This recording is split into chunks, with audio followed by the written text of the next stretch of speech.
BBA, BCA, BCom computer కోర్సులో 100% placement లభించే ఏకైక డిగ్రీ కాలేజ్ కూకట్పల్లిలోని i3 degree college 8367215215. Hi hello నమస్తే వెల్కమ్ టు సుమన్ టీవీ. ప్రస్తుతం మనతో ఉన్నారు కెరియర్ కౌన్సిలర్ శ్రీనివాస్ ఏపూరి గారు. సార్తో మాట్లాడదాం. నమస్తే సార్. నమస్తే మేడం. సార్ మరి ఇప్పుడు పిల్లలు కష్టపడి చదివి రిలాక్సేషన్ మూడ్లోకి అయితే వచ్చేసారండి. సమ్మర్ వెకేషన్ నడుస్తుంది ఇప్పుడు. అవును. ఎంత సమ్మర్ హాలిడేస్ అనుకున్నా కొంతమంది పిల్లలు మాత్రం ఇంకా కుస్తీ పడుతూనే ఉన్నారు నెక్స్ట్ అకాడమిక్ ఇయర్ కోసం. మరి సమ్మర్ వెకేషన్ అనేది అసలు పిల్లలు ఎలా యూటిలైజ్ చేసుకోవాలంటారు? అంటే పేరెంట్స్ కూడా కొంతమంది కన్ఫ్యూజన్ లో ఉన్నారు సార్. కొంతమంది ఏంటి సలహాలు ఇస్తూ ఉంటారు కదా ఇరుగు పొరుగు వాళ్ళు, హాలిడేస్ లో వేస్ట్ చేసుకోకండి, ఆ కోచింగ్ ఈ కోచింగ్ జాయిన్ చేయండి. కొంతమంది ఏంటంటే స్పోర్ట్స్ పంపించండి పిల్లల్ని, కొంచెం రిలాక్సేషన్ అవుతారని. సో పేరెంట్స్ ఏంటంటే ఎక్కడ పంపాలి వీళ్ళని, ఎడ్యుకేషనా లేకపోతే కాసేపు రిలాక్సేషన్ చేయాలా వీళ్ళని? అలాగే పిల్లలు కూడా కన్ఫ్యూజన్ లో ఉన్నారు.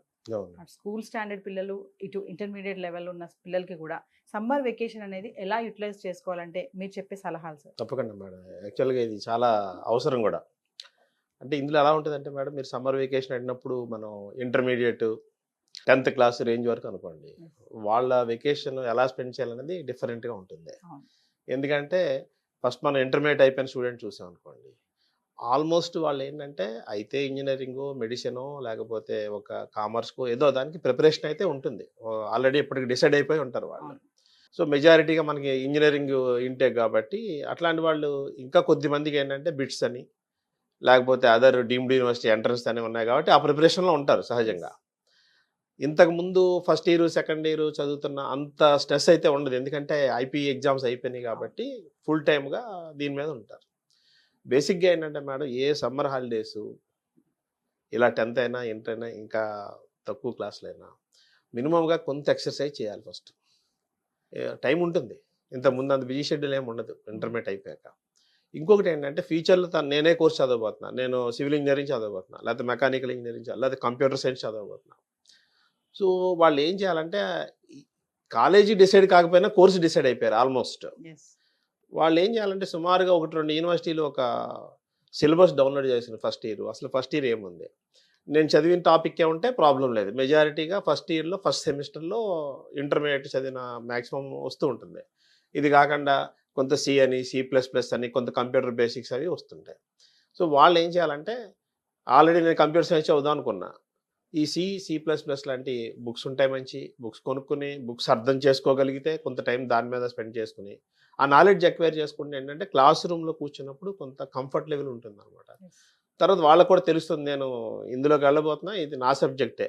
ఒకవేళ ఇలా చదవడంలో చదవలేకపోతున్నారు అనుకోండి, అమ్మో నేను CS కాదు దీనికి ఇబ్బంది పడుతున్నాను, సబ్జెక్ట్ మార్చుకోవచ్చు. దీంతో పాటుగా ఇంకోటి ఏం చేయాలంటే, ఒకవేళ కొద్దిమంది ఎంట్రన్స్ రాసేసి ఇంటర్వ్యూ కోసం, కొన్ని అడ్మిషన్స్ ఎలా ఉంటాయంటే మేడం, ఫస్ట్ ఎంట్రన్స్ తర్వాత ఇంటర్వ్యూ ఉంటుంది. సో ఆ ఇంటర్వ్యూస్ ఏమన్నా ఉంటే కనుక ఇంటర్వ్యూస్ అటెండ్ అవ్వడానికి వాళ్ళు ఓన్గా మేనేజ్ చేసుకోగలిగితే మంచిది. లేదనుకోండి కొంత ఏమన్నా ట్రైనింగ్ తీసుకోవచ్చు, చాలా ఆన్లైన్లో కానీ ఆఫ్లైన్లో కానీ. అసలు సబ్జెక్ట్ ఇంటర్వ్యూస్ ఎలా ఫేస్ చేయాలి, జనరల్ క్వశ్చన్స్ ఎలా ఫేస్ చేయాలి, అవన్నీ నేర్చుకోవచ్చు. సో ముఖ్యంగా ఏంటంటే ఇవన్నీ చేసేటప్పుడు ఆల్రెడీ ఇంటర్మీడియట్ 2 ఇయర్స్లోనూ మీరు ఎక్కడ చూసిన స్టూడెంట్స్ ఏంటంటే 100% ఆ చదువు మీదే పెట్టారు. వాళ్ళకి ఫిజికల్ ఎక్సర్సైజ్ లేదు. మనం ఏమనుకుంటాం అంటే ఫిజికల్ ఎక్సర్సైజ్ ఏదో మన భౌతికంగా మనకి ఏదో శరీరాన్ని పనిచేస్తుంది అనుకుంటాం, కానీ నిజంగా ఫిజికల్ ఎక్సర్సైజ్ కరెక్ట్గా చేస్తే మీరు మైండ్ మీద పనిచేస్తుంది. సో ఈ 2 ఇయర్స్ ఏంటంటే హెక్టిక్ షెడ్యూల్ వల్ల వాళ్ళు మిస్ అయ్యారు కాబట్టి ఇక్కడ నుంచి లైఫ్లో ఒక రెగ్యులర్ షెడ్యూల్, మార్నింగ్ ఒక ఎక్సర్సైజ్, అందులో కొంత బ్రీతింగ్ ఎక్సర్సైజ్ కావచ్చు, కొంత బాడీ ఏమన్నా మెయింటైన్ చేయడానికో లేకపోతే హెల్తీగా ఉండడానికో సంబంధించిన ఎక్సర్సైజ్ కావచ్చు చేసుకుంటూ ఈ రాబోయే కోర్సులు, ఇప్పుడు కామర్స్ చదువుదాం అనుకున్నారు, అసలు కామర్స్ సంబంధించి ఒక కోర్సు డౌన్లోడ్ చేసుకోవచ్చు, బీకామ్ సిలబస్, BBA చదువుదాం అనుకుంటున్నారు, అలా వాళ్ళు ఏది చదువుదాం అనుకుంటే డౌన్లోడ్ చేసుకుని అందులో ఒక 2-3 సబ్జెక్టులైనా ముందు చెక్ చేసుకుంటే ఇంటర్మీడియట్ వాళ్ళకి అది బెస్ట్గా ఉంటుంది అనమాట, వేరేది కాకుండా. ఇక 10th అయిపోయిన వాళ్ళు ఏంటంటే ఆల్మోస్ట్ ఇప్పుడు మీరు 10th రిజల్ట్స్ రాకముందే అడ్మిషన్లు అయిపోయారు, MPC, BPC అడ్మిషన్లు అయిపోయారు. మేబీ స్కూల్స్ కొంత సమ్మర్ హాలిడేస్ కాబట్టి కొంత గ్యాప్లో స్టార్ట్ అవుతాయి. ఇక వాళ్ళు ఏం చేయాల్సి వస్తుందంటే, కొంత ఇంజనీరింగో లేకపోతే ఎక్కువ మనకి ఇంటేక్ అంతా ఇంజనీరింగు నీట్కే ఉంటుంది మేడం. ఒక 90% పిల్లలు దానికే వెళ్తారు కాబట్టి వాళ్ళు ఇప్పుడు వరకు బోర్డ్ ఎగ్జామ్స్ మార్క్స్ వేరు, బోర్డ్ ఎగ్జామ్స్కి ప్రిపరేషన్ వేరు. వాళ్ళు కోవిడ్లో ఏమన్నా ఇప్పుడు 10th పాస్ అయిన పిల్లలు ఉంటే కోవిడ్లో 7th లోనో ఎక్కడో ఉండుంటారు వాళ్ళు.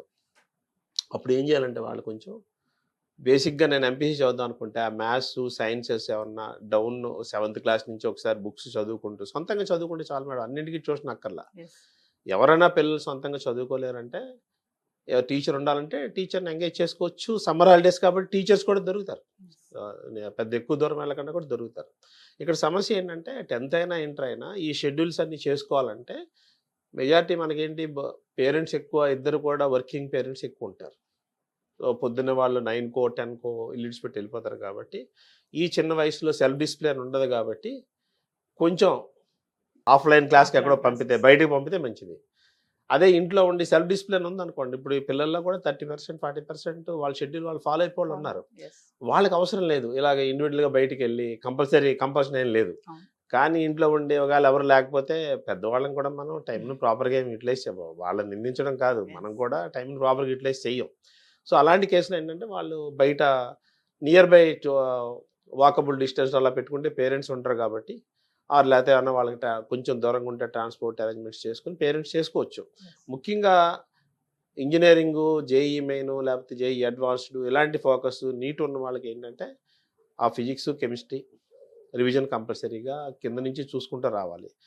ఓకే, ఇంజనీరింగ్ స్టూడెంట్స్ అయితే మ్యాథ్స్ మీద ఎక్కువ కొంచెం 8th 9th 10th కూడా కొంత రివిజన్ చేసుకుని ఎక్కడన్నా ఆబ్జెక్టివ్ టైప్ క్వశ్చన్స్ దొరికితే చేయడం. కొంచెం సబ్జెక్ట్ని బోర్డ్ ఎగ్జామ్స్లో ఏంటంటే టెక్స్ట్ బుక్లో ఉన్న దానికి డైరెక్ట్గా క్వశ్చన్ ఉంటుంది.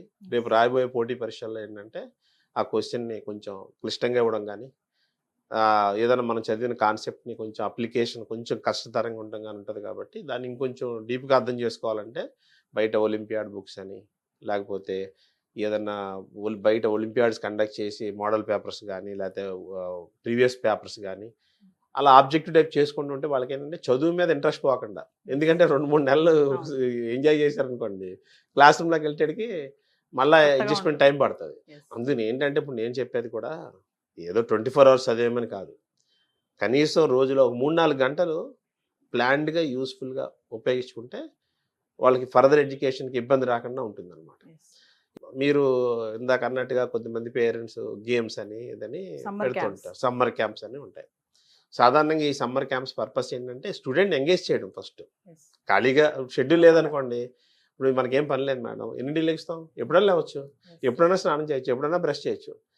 సో సమ్మర్ క్యాంప్స్ పెడితే ఏంటి కొంత రెగ్యులర్ యాక్టివిటీస్ వస్తాయి. మార్నింగ్ ఏదన్నా ఒక స్విమ్మింగా, లేకపోతే ఒక షటిల్ బ్యాడ్మింటనా, లేకపోతే ఒక బాస్కెట్బాలా, ఏదో గేమ్ పెట్టారు అనుకోండి, అరే పొద్దున్న నేను 6ంటికి లేవాలి, కొంచెం షెడ్యూలింగ్ వస్తుంది, దాంతోపాటు ఎక్సర్సైజ్ వస్తుంది.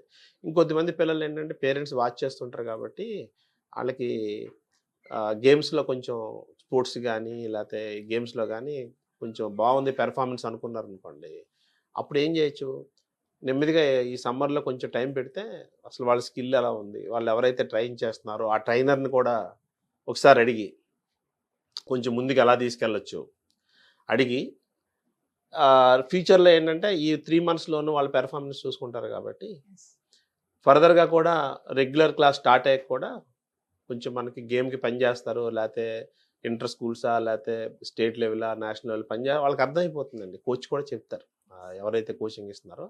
అప్పుడు స్కూల్ స్టార్ట్ అయ్యాక కూడా కొంత షెడ్యూల్ పెట్టుకోవచ్చు వాళ్ళకి. తర్వాత ఇక మీరు అన్నట్టుగా గేమ్స్ కాకుండా కొద్దిమంది మ్యూజిక్ అని, డ్యాన్స్ అని, అది ఒక్కొక్కరి ఇంట్రెస్ట్ ఒక్కొక్క రకంగా ఉంటుంది. సో ఏదైనా సరే మెయిన్ పర్పస్ ఏంటంటే ఈ హాలిడేస్ని ఒక పద్ధతిగా యూటిలైజ్ చేసుకోవాలంటే ఓ ప్లాన్ కావాలి. ఆ ప్లాన్ ఏంటి, పొద్దున్నే లేచి ఏదో కొంచెం ఫస్ట్ ఓ షెడ్యూల్ ఉండాలి. సో దాంతో ఏంటి, వాళ్ళు ఊరికే షెడ్యూల్ ఏం లేదనుకోండి, ఏమవుతుంది, ఏదో మొబైల్ ఫోనో లేకపోతే కంప్యూటరో ఏదో ఒక మనకు అవసరం లేని దాని నుంచి మనమే నేర్చుకునేది ఉంటే పర్లేదు, ఎక్కువగా అవసరం లేని వాటికే చూస్తుంటారు కాబట్టి ప్లాన్డ్గా వెళ్ళి చేసుకోవచ్చు అనమాట. ఇక్కడ ఇంకోటి ఏంటంటే మెయిన్ ఎక్కువ ఈ మీకు సమ్మర్ క్యాంప్స్ అవన్నీ కూడా మన ఇంటికి దగ్గరగా ఏదన్నా సెలెక్ట్ చేసుకుంటే మంచిది. ఎందుకంటే పేరెంట్స్ మెజారిటీ ఇద్దరు బిజీగా ఉంటారు. ఒకవేళ ఇద్దరు కాకుండా ఒకరే వర్క్ చేసినా మార్నింగ్ హౌస్ వైఫ్ డ్యూటీ రెగ్యులర్గా ఉన్న లేడీ కన్నా కూడా చాలా బిజీగా ఉంటుంది, వెళ్ళి తీసుకురావడం అవి కాకుండా. అందు గురించి ఏంటంటే మేనేజ్ చేయడానికి కొంత నియర్ బై ప్లేసెస్ సెలెక్ట్ చేసుకుంటాం. తర్వాత స్టూడెంట్ ఇంట్రెస్ట్ లెక్కలోకి తీసుకోవాలన్నమాట. ఎలా ఉంటుందంటే స్టూడెంట్కి అసలు గేమ్స్ ఇష్టం లేకుండా గేమ్స్లో పెట్టకూడదు, ఒకవేళ మ్యూజిక్ ఇష్టం పెట్టండి, అందులో ఆ ఇంట్రెస్ట్ కూడా తెలుసుకోవాలి. వెళ్తున్నప్పుడు ఎలా ఉన్నారు, ఒక సమ్మర్ క్యాంప్ పెట్టాక ఓ 10-15 డేస్ అయ్యాక ట్రైనర్ దగ్గర ఫీడ్బ్యాక్ తీసుకోవాలి పేరెంట్. ఏంటి మా అబ్బాయి కానీ మా అమ్మాయి కానీ పెర్ఫార్మెన్స్ ఎలా ఉంది, అని ఇంట్రెస్ట్గా ఉన్నాడా, లేకపోతే నేను ఏదో పంపుతున్నాను వచ్చాడా, ఇది తెలుసుకుంటే ఏమవుతుందంటే హానెస్ట్ ఫీడ్బ్యాక్ తీసుకుంటే నిజంగా మనం వాళ్ళు అటువైపు వెళ్ళేలాగుంటే వాళ్ళు డెవలప్ కావడానికి ఒక మంచి ప్రణాళిక వేసుకుని ఈ సమ్మర్ హాలిడేస్లో చదువుని మించి కూడా నేర్చుకునే పిల్లలు ఉన్నారండి. రెగ్యులర్ స్కూల్ చదువుని మించి కూడా కొద్దిమంది ఏం చేస్తారు, సుడుగోలు చేసుకుంటుంటారు, కొద్దిమంది పజిల్స్ చేసుకుంటుంటారు, కొద్దిమంది ఏంటంటే ఎక్కడెక్కడో రీజనింగ్ బుక్స్ తీసుకొస్తారు. సో అలా వెళ్తున్నప్పుడు ఏంటంటే కొంచెం టైంని బ్యాలెన్స్ చేసుకుని ఇటు ఫిజికల్గా ఇటు మెంటల్గా కొంత చేసుకుంటే సమ్మర్ హాలిడేస్ అన్ని కొద్దిమంది కాంపిటేటివ్ ఎగ్జామ్స్ ప్రిపేర్ అయ్యి వేదిక్ మ్యాథ్స్ నేర్చుకుంటారు, చిన్నపిల్లలు ఎబాకస్ నేర్చుకుంటారు. సో దానివల్ల ఏంటంటే వాళ్ళకి చదువు మీద ఇంట్రెస్ట్ పెరుగుతుంది అనమాట. సో ఇవన్నీ ప్రాపర్గా పెట్టుకోవాలి. ఆ పిల్లలకి ఇంట్రెస్ట్ లేకుండా మనం ఎందులోనే వేయొద్దండి. గేమ్ అయినా, మ్యూజిక్ అయినా, డ్యాన్స్ అయినా కొంత అంటే బేసిక్గా ఒక 30-40% అయినా స్టూడెంట్కి ఇంట్రెస్ట్ ఉండాలి. ఎవరో చెప్పారు వాళ్ళ పిల్లలు వెళ్తున్నారు మన పిల్లలు వెళ్ళట్లేదు అంటే కొంతమందికి అవి రాకపోవచ్చు. ఆ రానప్పుడు వాళ్ళకి దేని పని చేస్తారో చూసుకుని దాన్ని పెట్టుకుంటే మంచిదండి. సార్ ఇంకొక విషయము చాలా మంది ఏంటంటే కొన్ని కారణాల వల్ల స్కూల్స్ని షిఫ్ట్ చేస్తూ ఉంటారు, మారుస్తూ ఉంటారు. అంటే లైక్ ఇప్పుడు సిలబస్ చూసుకుంటే ఎస్ఎస్సి నుంచి సిబిఎస్ఈకి వెళ్ళడం, స్టేట్ నుంచి సిబిఎస్ఈకి షిఫ్ట్ చేస్తారు. మరి ఇప్పుడు అలాంటి వాళ్ళు ఉన్న పిల్లలకి ఒకేసారి వాళ్ళని మార్చడం వల్ల వాళ్ళు చాలా కన్ఫ్యూజ్ అవుతుంటారు కదా. మరి ఈ హాలిడేస్లో అలాంటి వాళ్ళు ఉన్న పిల్లలకు ఈ హాలిడేస్లో వాళ్ళు ఎలా యూటిలైజ్ చేసుకోవాలంటారు? అంటే ఏం లేదు మేడం, మెజారిటీగా మనకు సిలబస్ సిబిఎస్ఈ అయినా స్టేట్ అయినా సుమారుగా ఇంచుమించు సేమ్ సిలబస్ ఉన్నాయి మేడం. ఇంకా ఐసిఎస్ఈ కొంచెం డిఫరెన్స్ ఉంది. ఎందుకంటే గడిచిన 5-6 సంవత్సరాల నుంచి మిగతా స్టేట్లన్నీ కూడా స్టేట్ సిలబస్లన్నీ కూడా సిబిఎస్ఈ దగ్గరగా వచ్చినాయి. దానికి కారణం ఏంటంటే మీరు ఏ స్టేట్లో ఇంటర్మీడియట్ చదివినా ఆర్పియూసి అంటాం, లేకపోతే 12th అంటాం, +2 అంటాం, భవిష్యత్తులో రాయబోయే national level exams JEE main, national ఇదే నీటు, అలా ఏ ఎగ్జామ్ అయినా ఎన్సీఆర్టీ సిలబస్ ఆధారంగా తీసుకుంటాం జరుగుతుంది. అందు గురించి ఏంటంటే అన్ని స్టేట్లు ఇందులో పెట్టారు. తర్వాత ప్రిపరేషన్ అంటే ఏంటంటే మెయిన్ మీరు వాళ్ళు మారే ఏజ్ లెక్క ఎక్కువగా మీరు అబ్జర్వ్ చేశారనుకోండి, ఎక్కువ షిఫ్ట్లు 10th ఉంటాయి. అప్పుడు దాకా ఐసిఎస్సిలో ఉంటారు, కంఫర్ట్గా ఉంటుంది.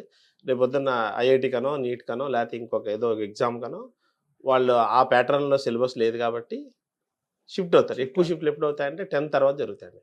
మధ్యలో జరిగే చిన్న షిఫ్ట్స్ ఉంటాయి. 10th తర్వాత జరిగే షిఫ్ట్కి కారణం ఏంటంటే మనకి ఈరోజు సిబిఎస్ఈ స్కూల్స్ కానీ, ఐసిఎస్ఈ స్కూల్స్ కానీ బోర్డ్ ఎగ్జామ్స్తో పాటుగా కాంపిటేటివ్ ఎగ్జామ్స్కి ప్రిపరేషన్ చాలా తక్కువ స్కూల్స్ ఇస్తున్నాయి.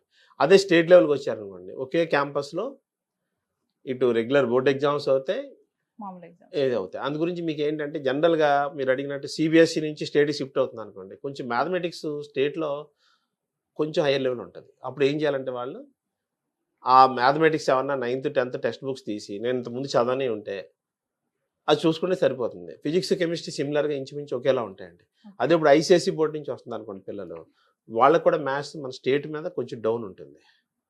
అలాగే ఫిజిక్స్ ఉందనుకోండి ఎన్సీఆర్టీ కన్నా కొంచెం డౌన్ ఉంటుంది, కానీ కెమిస్ట్రీ బయాలజీ బాగుంటుంది.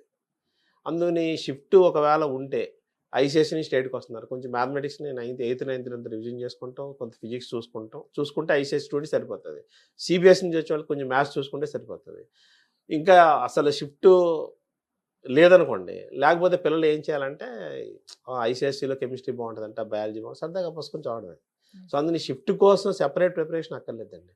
ఎందుకంటే ఏ బోర్డు అయినా ఆల్మోస్ట్ ఇప్పుడు మనకి సిబిఎస్ఈ స్టేట్ మ్యాచ్ అయిపోయినాయి కాబట్టి లైట్గా క్వశ్చన్ ప్యాటర్న్ నోట్ చూసుకోవాలి మేడం. అంటే వాళ్ళు ఏం చేయాలంటే మొత్తం సిలబస్ చదవడం కన్నా ప్రతి యూనిట్ కనుక కొన్ని క్వశ్చన్స్ ఉంటాయి. ఉదాహరణకు ఐసిఎస్ఈ నుంచి మీరు స్టేట్కి షిఫ్ట్ అవుతున్నారు, ఐసిఎస్ఈలో ఒక లెసన్ ఉంది, అదే లెసన్ స్టేట్ బోర్డులో ఉంది. లెసన్ మొత్తం చదవకుండా ఏం చేయాలంటే ఆ లెసన్ వెనకాల ఉండేటటువంటి క్వశ్చన్స్ తీసుకుని నేను అవి ఆన్సర్ చేయగలుగుతున్నాను లేదా, చేయగలుగుతున్నా అంటే నా దగ్గర కాన్సెప్ట్ కరెక్ట్గా ఉన్నట్టే, లేకపోతేనే ఎక్కువ ప్రిపరేషన్ కావాలండి. Thank you sir. నమస్తే. సుమన్ టీవీలో మీ పర్సనల్ అండ్ బిజినెస్ ప్రమోషన్స్ కోసం కింది నెంబర్కి కాంటాక్ట్ చేయండి.